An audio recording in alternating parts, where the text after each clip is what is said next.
देखो, उपासना सबकी सब भगवत स्वरूपों की आराधना से ही प्रारंभ होती है।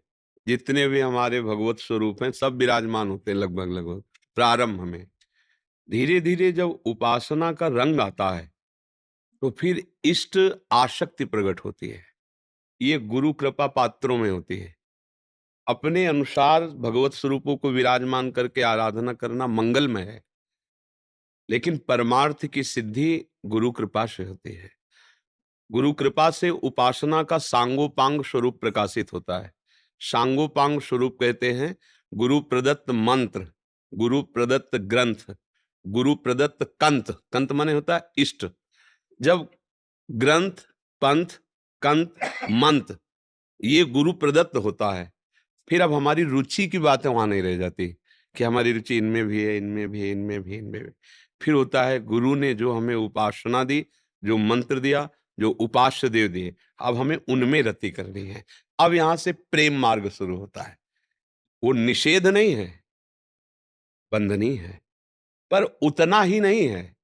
उसके आगे जब हम बढ़ते हैं गुरु कृपा से, तब हमारी प्रेम निष्ठा जागृत करने के लिए अनन्य भावना आती है। भगवान श्री कृष्णचंद्र जो कहते हैं अनन्य चेता सततम, अनन्य चिंतयन्तो माम। बार बार अनन्य शब्द का प्रयोग होता है। इसके दो भाव हैं। एक है कि मेरे सिवा और कोई है ही नहीं, ऐसा भाव करके जहां पूजन कर रहे हो वहां भाव लगा लो।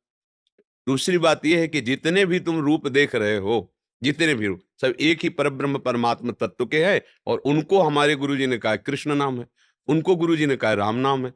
अब हमको सब भावना हटा के उसी में लगा देनी है। जैसे गोस्वामी जी कह रहे हैं, बने तो रघुबर ते बने और बिगड़े तो भरपूर, तुलसी औरन ते बने ता बनबे पे धूर। तो क्या इनको ज्ञान नहीं है कि सब भगवान के स्वरूप है? अरे वो पहले कह रहे श्री राम में सब जग जानी, कह रहे हैं ना, तो फिर और कहां से आ गए?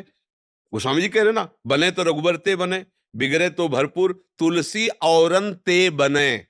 सबको अपने इष्ट रूप में मान रहे हैं, पर तुलसीदास जी महाराज जी के हृदय की प्रीति का स्वरूप शारंग धनुष धारण किए हुए सियाजू के पार्श्व में विराजमान हनुमान जी जिनके चरणों को सहला रहे हैं, वो उस राम रूप के आशिक है। उस रूप से बने और किसी रूप से नहीं। और सब रूप इन्हीं के है, सिया राम में सब जग जानी करो प्रणाम जो। अब आ गई अनन्यता, अब आ गया प्रेम। तो अनन्यता की प्राप्ति गुरु कृपा से होती है, गुरु प्रदत्त उपासना से होती है, और अनन्यता से भगवत प्रेम प्राप्त होता है। भगवत प्रेम से भगवान अधीन होते हैं, इसीलिए भगवान का एक नाम प्रेमाधीन है। जैसे हम अपने इच्छित रूपों को लाकर सेवा करते हैं, इच्छित नाम जप करते हैं, उसका फल होगा सदगुरु की प्राप्ति, और सदगुरु प्रदत्त मंत्र नाम उपासना इष्ट की सिद्धि।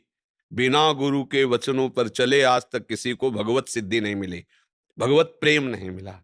किसका प्रश्न था? हाँ, तो आपको समझ में आ गया?